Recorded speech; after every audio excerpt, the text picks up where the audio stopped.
Welcome to Metal Planet, a place where every metal subgenre is celebrated, from mainstream to underground bands. I am Max Gray. If you wanted to hear about the new albums that will be out on September 12th, you came to the right place, so buckle up, I got you.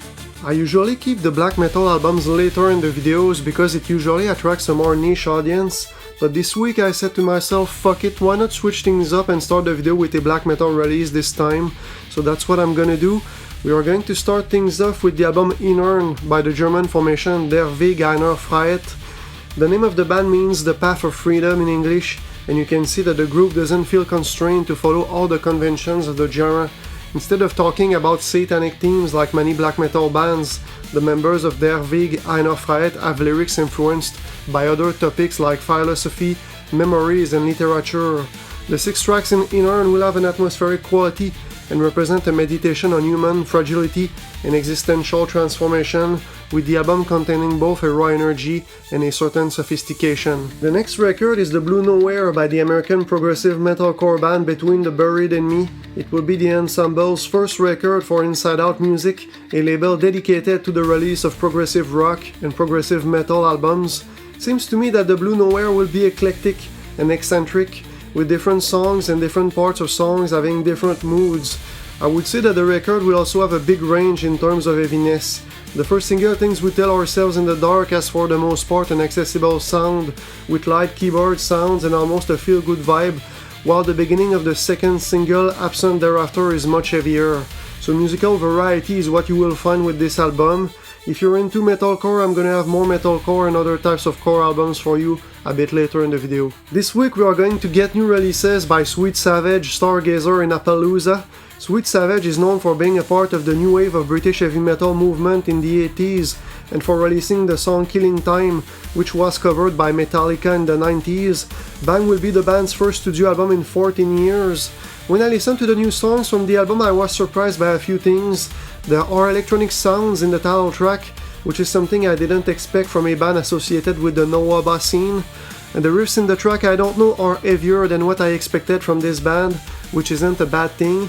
Stone Cold Creature, the second album, will be the new record by Stargazer, a Norwegian formation that toured with artists and bands like Glenn Hughes and Saxon in the past. There will be some good melodic singing and catchy hooks in this album. The track Make a Deal with the Devil contains a good Van Halen-esque guitar solo that I like with the tapping technique. The last album in this round, The Empire of Lost by Appalooza, will be a cathartic stoner rock album with tasty slow riffs and a narrative that portrays the journey of a woman afflicted by the Stockholm Syndrome. I'm trying to get more into power metal this year, so I'm always on the lookout for new power metal albums to discover, and this next record by Helstar seems like an interesting one. Unlike many power metal bands that are from Europe, Helstar is from the United States. In the 80s, its first albums were released through Combat Records, which made the band a label mate with Megadeth and Exodus at the time. What's cool about the band's sound is that the music is heavier, and the tone is a bit darker than the average power metal band. It's almost bordering on thrash metal, with the band's energetic rhythms and fast-paced drumming. That is definitely the case with the title track from The Devil's Masquarade. If you're into power, speed, and thrash metal, that's a track to try. A release particularly anticipated this week is the upcoming Lorna Shore opus I Feel the Everblack Festering with Me. If you're not familiar with this band already, Lorna Shore is a highly popular deathcore formation that rakes in millions of views on YouTube and streaming platforms. Lorna Shore's music is cacophonous and brutal, as it is intended to be, but there are some twists in the deathcore sound of the ensemble. The members add a layer of symphonic elements in their compositions, and there is sometimes a somewhat blackened atmosphere in the band's material. If you want to hear what the band is about, there's 3 music videos for you to check out that were released to promote this album for the tracks Oblivion, Unbreakable, and Prison of Flesh. If you're familiar with this band, what do you think about those last 3 songs? Did they meet your expectations? Or what is your favorite one among them? Tell me in the comments. In addition to the previous record, the other metalcore and core albums I talked about earlier in the video are There Was a Light Here, The Wheel, and I Watch You Burn. The first one would be the new opus by Demon Hunter, a Christian band that blends elements of alternative metal, metalcore, and groove metal in its songs. The vocals and riffing of this band give me some 2000s vibes, which is good nostalgia for me.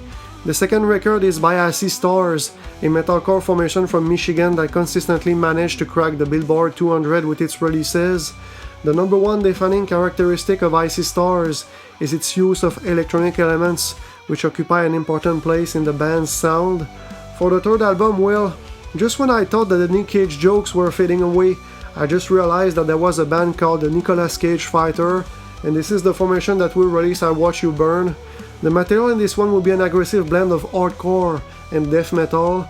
Apparently, Nicolas Cage himself is a fan of the band. I recently read an article in the website The Guardian where he says that he thinks the band is terrific and that he likes the empowering nature of the songs and the taking responsibility for your mistakes message of the material. The Swedish band Year of the Goat will soon release its fourth studio album Trivia Goddess. From what I understand, the appellation Year of the Goat represents the 8th year in the 12-year Chinese zodiac, where an animal is used to represent each year. In a fashion similar to astrology, the people born in the Year of the Goat are supposed to have a serene, calm and peaceful nature. On the other hand, in Western fashions, the goat has been associated with the devil. You can hear that duality in the band's music, between something calmer and something darker. Lyrically, Trivia Goddess will talk about occult themes, while musically the record will present a hard rock melange with pop sensibilities and irresistible catchy melodies. That's a kind of dynamic that is used well by the band Ghost. If you like that last band, Trivia Goddess should be up your alley. On September 12th, there will be new releases by two legacy bands. We are going to get a live EP by Led Zeppelin, an oldie I know but definitely Goldie act. In this extended play, there's going to be 4 live cuts of songs that originally appeared in the album Physical Graffiti, like Kashmir and Trampled Underfoot. The live versions were recorded in 1975 and 1979, and the goal of the release is to commemorate the 50th anniversary of that influential last album. On the same day, a new Mötley Crüe compilation titled From the Beginning will also be released. It will mainly contain material from the golden age of the band, from the band's debut record Too Fast for Love to the 1989 classic Dr. Feelgood.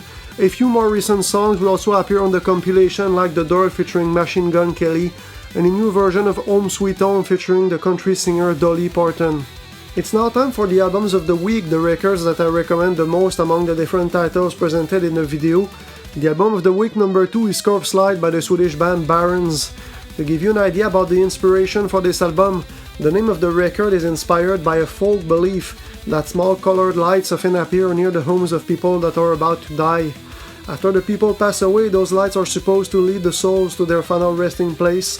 Although Barons is partly based in Gothenburg, melodic death metal is not the sound that you will find with this album. Rather, it will be a much different listening experience, rooted in a lighter post-rock/post-metal sound. Corpse Slide will be an instrumental album with no vocals. Instrumental albums are generally not at the top of my listening list, but when I listened to the band's new material, I was hooked. The compositions are rich in textures. They have a mesmerizing, elegant sound where there is an overlap between light and darkness, calmness and relative heaviness, and between density and simplicity. Besides the track The Derelict, this is not a record where you can just cherry pick a few songs. I think that this is an album that needs to be listened from start to finish, and that's exactly what I plan to do when it drops. The album of the week number 1 is Ethereal Dominance by the French thrash metal band Mortal Scepter from the city of Dunkirk. What's special about this release is the fact that the album is in the blackened the thrash metal vein, a thrash metal subgenre that incorporates elements of black metal.